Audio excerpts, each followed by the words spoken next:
and supply for peer picking rises because the wages in peer picking is higher, right?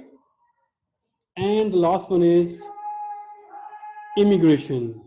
So movement from region to region, like you see a lot of mass migration in Europe. So you see over there that the supply of labor rises over there, right guys? Three factor causes shift in the labor supply curve, and labor demand curve is a derived curve, right? And it also shift, and it shifted also through three factors. What are those factors? These factors are the output prices, technological changes, and supply of other factors as well. Okay guys, now equilibrium in the labor market. So you know where I'm going. I'm going into the intersection of the labor supply and labor demand. So till yet what we have established two facts, that the wages adjust to balance the supply and demand for labor. The wages equal to the value of marginal product of labor, right? So any attempt, or sorry, any event or any attempt to changes the supply or demand, labor must change the equilibrium, wages, and the value of marginal product of labor as well, right? So let's talk about what we are talking about here. It's like that. So this is the equilibrium right now. So what happened here? Shift in labor supply. So remember labor supply. What does it mean by labor supply? So immigration increases the number of workers willing to pick apple. So what will happen? So shift in supply or demand curve for labor causes equilibrium of the wages curve of the wages, sorry, equilibrium wages to change. So let's talk about this. We have the market for labor, we have supply of labor, demand of labor. What happened? Immigration causes supply of labor to increase or demand for labor for increase. Definitely supply to increase, supply shift to the right because immigration. Now what happened? The equilibrium wage decreases, right? When equilibrium wage decreases, right, what happened? The quantity of labor increases. I mean, quantity of labor increases, and these are active working labors. It means employment increases. Although the wages reduces, but employment increases. Right, guys?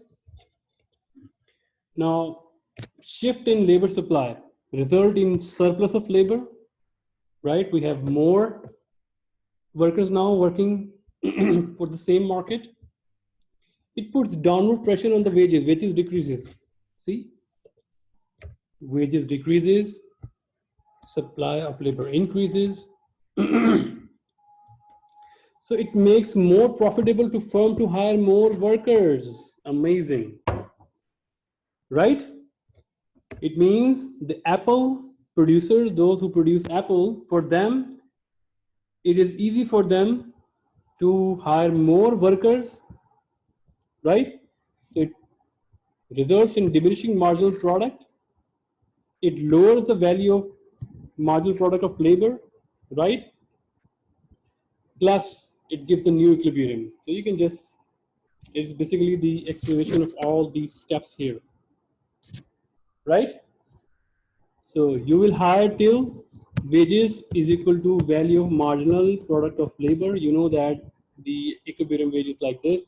So if equilibrium is wages is lower, then mean the value of marginal product of labor is also lower.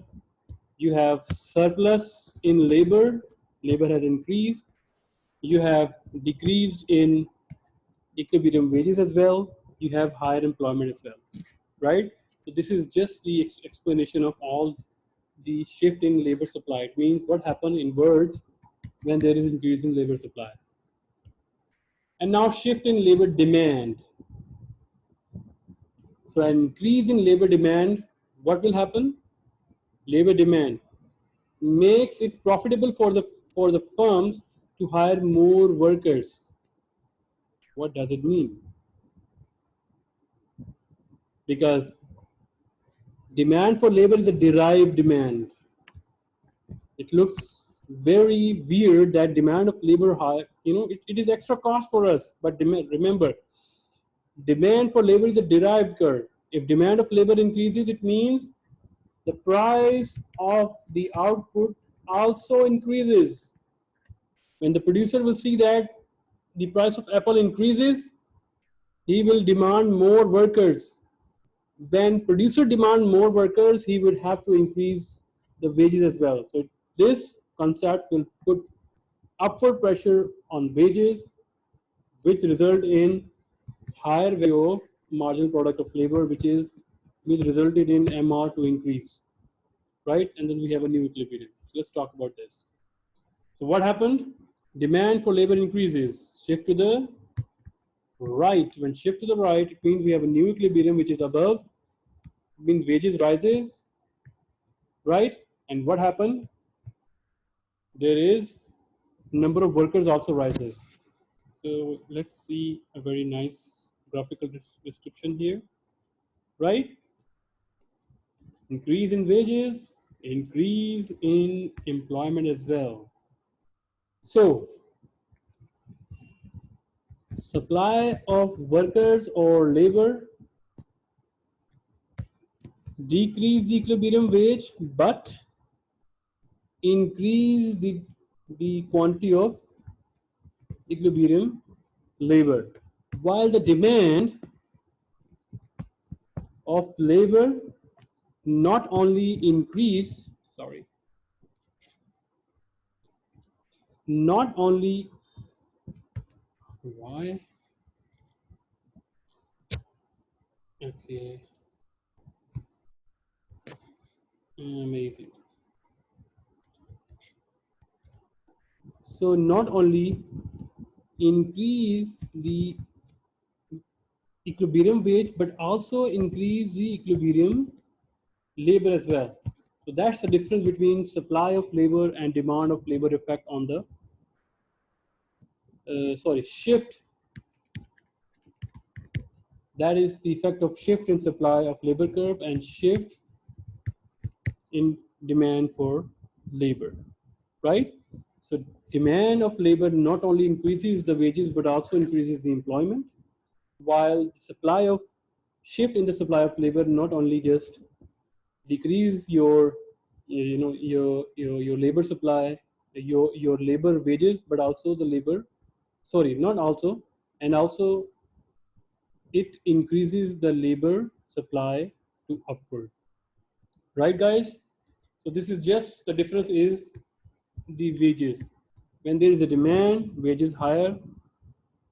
In both scenario, we see increase in employment, but only difference is with the supply. When the shift in supply, the equilibrium wages decreases. With the shift in demand for labor, the equilibrium wages increases. So we have a case study, a self-study case study. You can just go through, and it's not more than half page.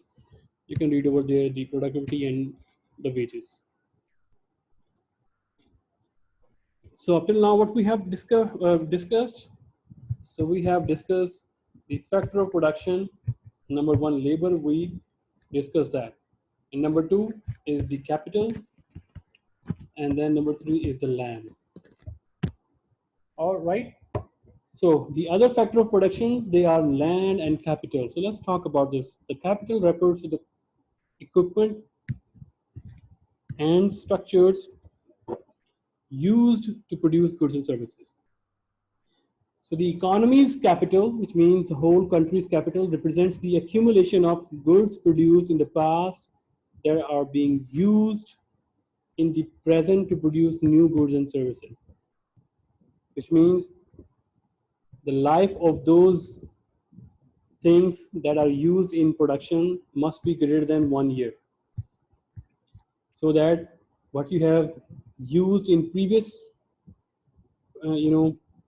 previous production you are using now as well, right? So it means These represents the equipment that their life is more than 1 year, and they can be used to generate goods and services. So for our Apple firm, the capital includes ladder, trucks, tools, scissors, right? This kind of stuff. Their special, dress also is called, so that, the safety gloves and all those stuff, these are also called capital. So what is the land? So they're going to be prices for the land and capital. So if we talk about the prices, so number one is the purchase price and rental price. If your land and the tools and machinery and the capital is yours, you own that, we call this is the purchase price. If you rent that, that is called rental price. So the purchase price is what a person pays to own a factor of production indefinitely. This means ownership has been transferred. The rental price is what a person pays to use a factor of production for a limited period of time in which the ownership is not transferred.